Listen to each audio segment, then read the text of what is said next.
Oi, pessoal, tudo bem? Boa tarde por aí. Vamos falar um pouco sobre Anne Frank. Eu acho que a conversa de hoje poderia se chamar Vamos falar sobre Anne Frank e também ou a atualidade do horror. Não sei se vocês sabem, alguns devem saber, a Anne Frank era uma adolescente alemã de origem judaica. Ela viveu grande parte da sua vida em Amsterdã, pois a família de Anne Frank teve que deixar a Alemanha em razão da perseguição nazista aos judeus. Em 1933, o partido nazista de Adolf Hitler venceu. Uma pequena recapitulada, no que foi o nazismo, que começou a se estabelecer como movimento político, como partido político em 1920, ou seja, há exatos 100 anos atrás. O nazismo se propunha uma alternativa entre o socialismo marxista e o capitalismo. O nazismo defendia a propriedade privada, a família e as empresas alemãs. Por que a família e não as famílias? Porque não eram todas as famílias que eram respeitadas e defendidas, como podemos ver com o caso da família da Anne Frank. Eram apenas respeitadas e defendidas a família, Era apenas respeitada e defendida a família, ou seja, a família que estava nos moldes do idealismo nazista. As famílias de alemães, de arianos, de pessoas que representavam o ideal nazista. Essa era a família respeitada por Adolf Hitler e seus seguidores. O nazismo apoiava a hierarquia racial, o darwinismo social e defendia, com muita veemência, a raça ariana, ou raça nórdica, os brancos, que eram, na sua visão, seres superiores. Buscavam uma comunidade do povo, excluindo os povos estrangeiros, ou seja, não toleravam, não aceitavam a diferença.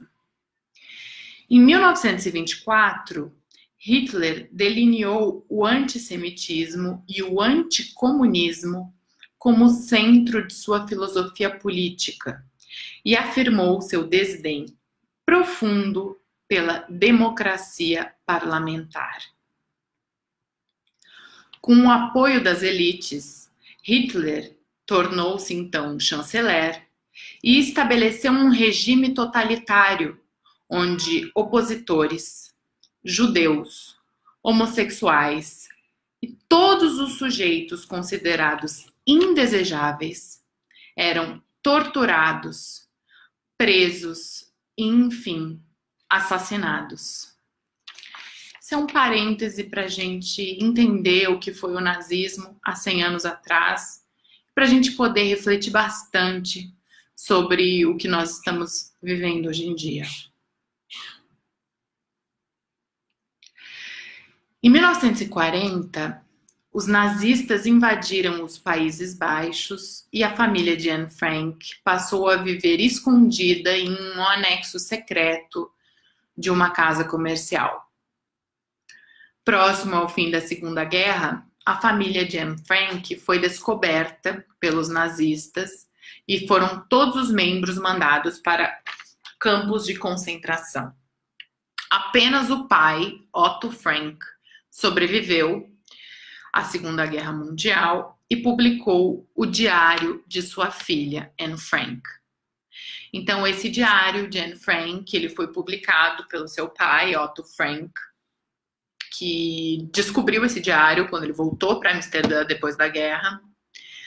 E nós temos, então, essa obra, né, Diário de Anne Frank, ou Diário de uma Jovem, que é uma obra extremamente reconhecida no mundo.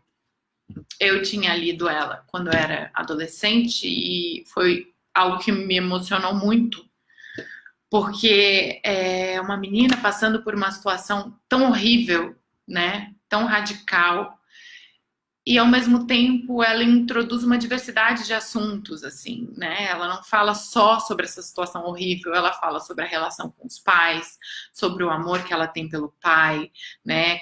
Fala sobre a relação que ela tem com a mãe, fala sobre as paixões dela, sobre as coisas que ela gosta de fazer, fala sobre os sonhos dela, sobre os desejos dela. Então, é um livro tão sensível e que expõe um horror, mas que também consegue expor uma beleza de demonstrar que o ódio, a violência, o horror, a perseguição não consegue apagar e não consegue destruir completamente o brilho do desejo, né? Como foi o caso aqui com essa menina, essa adolescente judia, que infelizmente morreu em um campo de concentração, mas que nos deixou essa obra tão bela e tão sensível como é o Diário de Anne Frank. Então, eu vou ler só algumas passagens, compartilhar com vocês algumas passagens que eu achei especiais, para a gente poder discutir alguma coisa que vocês quiserem. Então, hoje só tenho novidades tristes e deprimentes para contar. Nossos amigos judeus estão sendo levados embora, às dúzias. A Gestapo trata essa gente sem sombra de decência. Carregam-nos em caminhões de gado e levam-nos a Westerbork, o campo de concentração judeu em Drenthe. Parece que o Westerbork é horrível, um só cubículo de lavatório para 100 pessoas e muito poucas privadas. Falta acomodação separada. Homens, mulheres e crianças dormem juntos. Dizem que há grande imoralidade por causa disso. Muitas mulheres e meninas que ficam lá algum tempo esperam nenê. Fugir não é possível. A maioria dos internados fica marcada pela cabeça raspada e mesmo pela aparência judaica.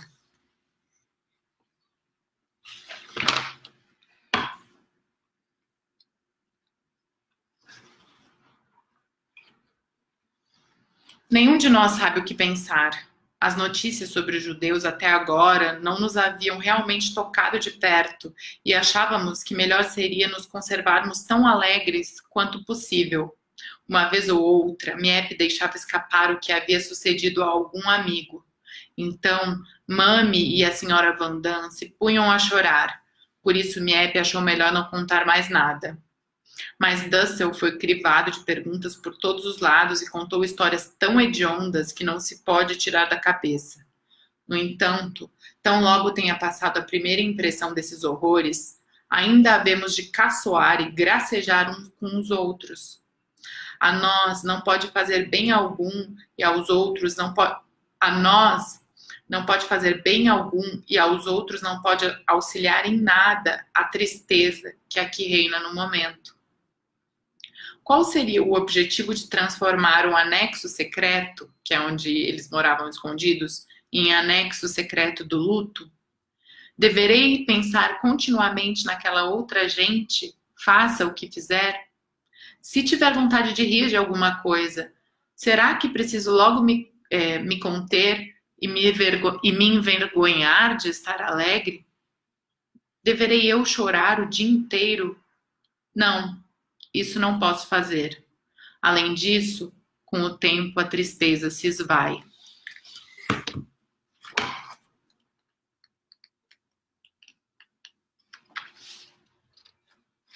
Se penso um pouco no modo como vivemos aqui, chego à conclusão de que é um paraíso, comparado ao que devem estar passando os outros judeus, que não se esconderam. Mesmo assim, mais tarde, hei de me espantar, pensando que nós, tão requintados e exigentes em casa, descemos a um nível destes. Quero dizer com isto que nossos hábitos decaíram. Por exemplo, desde que chegamos aqui, temos à mesa um só oleado, que de tanto uso já não é dos mais limpos.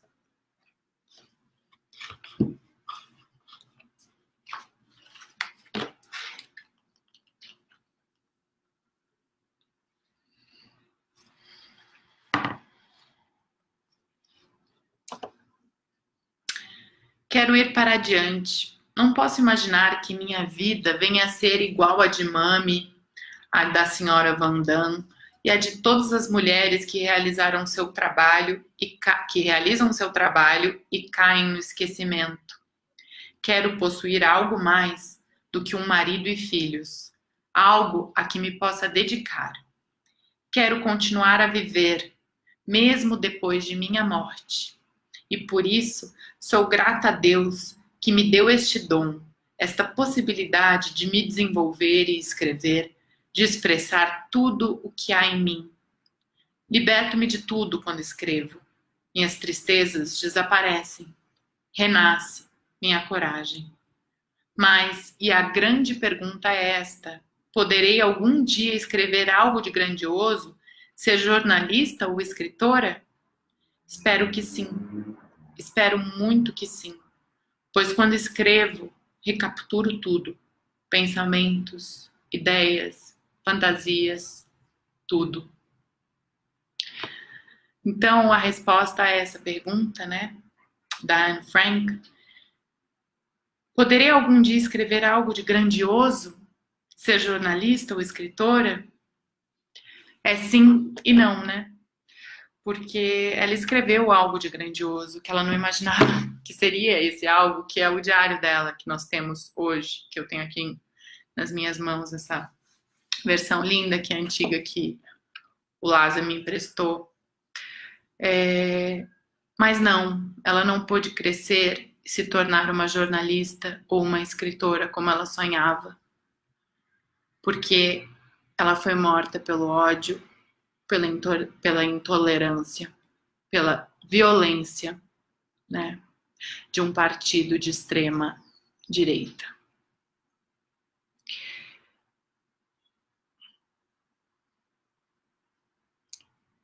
E eu acho que, em nome de Anne Frank, em nome de todos os sonhos que não puderam se realizar, nós devemos acreditar e trabalhar pela liberdade, pela democracia e pela vida. Essa é a mensagem que eu queria deixar aqui hoje com vocês. Alguém quer falar alguma coisa? O que vocês acharam da citação, das citações da Anne Frank? Vocês já leram essa obra?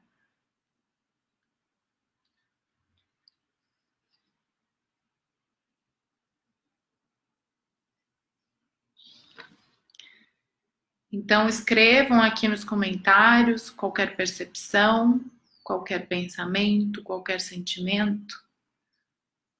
E vamos juntos acreditar e fazer por uma vida livre, democrática, criativa.